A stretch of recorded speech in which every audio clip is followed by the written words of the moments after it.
Hello, Michelle Glass here. This is the first in our Chapter 18, Lecture 18 series, and the topic for this whole chapter is the endocrine system, which you should be getting to in your lab very soon if you haven't already started.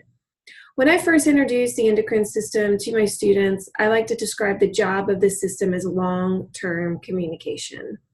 And the reason that I describe it as long-term is because this system can coordinate activities over a matter of minutes. So it might be like a 15-minute process, or maybe hours or days or even years. So there's a lot of variation to the idea of this communication being long-term. Before we really get started in our discussion of the endocrine system, we do need to talk about all the different ways that cells have to communicate with each other. And in looking at those different ways, you'll see what is special about the endocrine form of communication. So let's start with what's called the direct, here we go. Oops, too many clicks.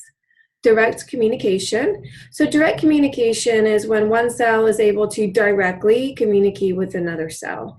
In order for this to happen, those cells have to have what are called gap junctions connecting them together. And essentially these are like ion channels in between the cells so that ions from one cell can move directly into that next cell. So if one cell is depolarized, you can real quickly get that second cell depolarized as well. They're not only ion channels, but that's probably the easiest one for us to imagine here. We'll see gap junctions again when we talk about cardiac muscle cells, and this is one of the ways that cardiac muscle tissue is able to contract together as sort of one major unit instead of like cells individually contracting. Our next form of communication is called paracrine.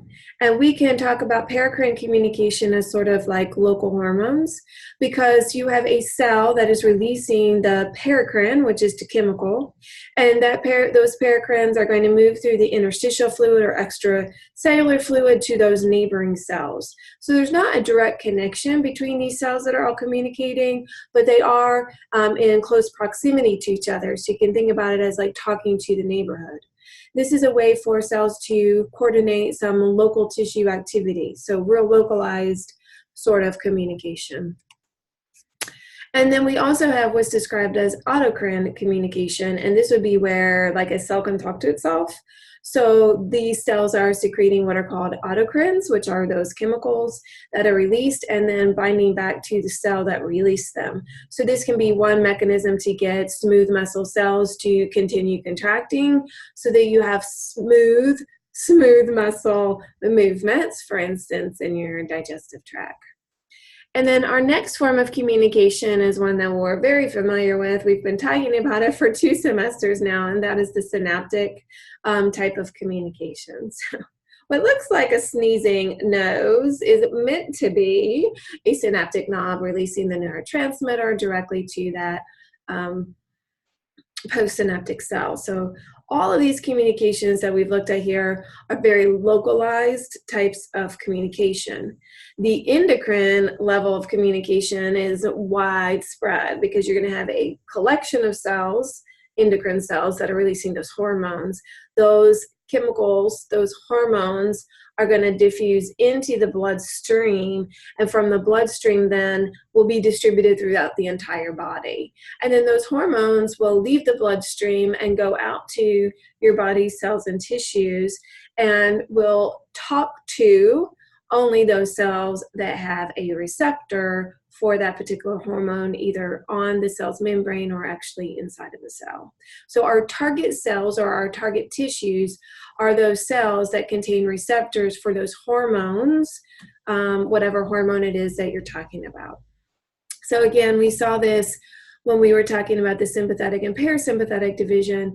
It is the cell itself that's making those receptors, and so then cells can determine what type of hormones they can listen to by putting those necessary receptors either, again, on the cell membrane or actually inside the cell. So some of our hormones we'll see will bind to receptors on the cell membrane, and we'll see some of our hormones are able to move through the membrane and bind to receptors that are actually inside the cell, maybe at the mitochondria, or actually on that DNA molecule, or somewhere in the cytoplasm. Okay, so this movement of this chemical, this hormone through the bloodstream is giving us that widespread, this is like the internet, right? So now we can just find any cell that we need to find in the body by sticking that hormone out into the bloodstream. Okay, so before we go to our next video, let's take just a few minutes to kind of hit again some more highlights that are special about the endocrine system.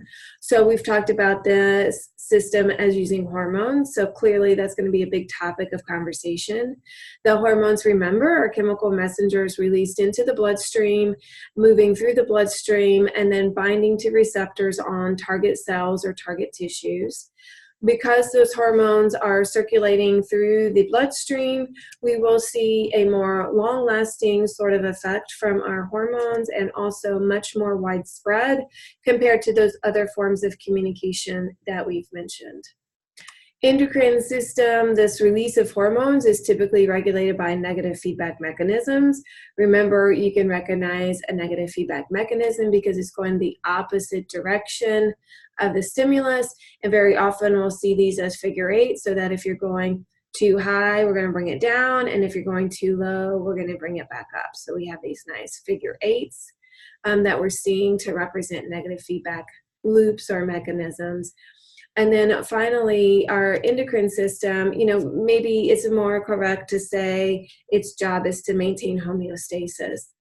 Hormones are going to be important in regulating, almost all of our body systems together with the nervous system, because our body systems are responsible for maintaining the homeostasis of our body.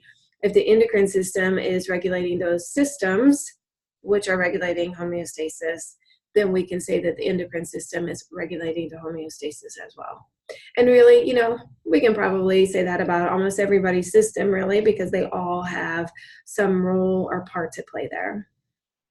And that's it for now.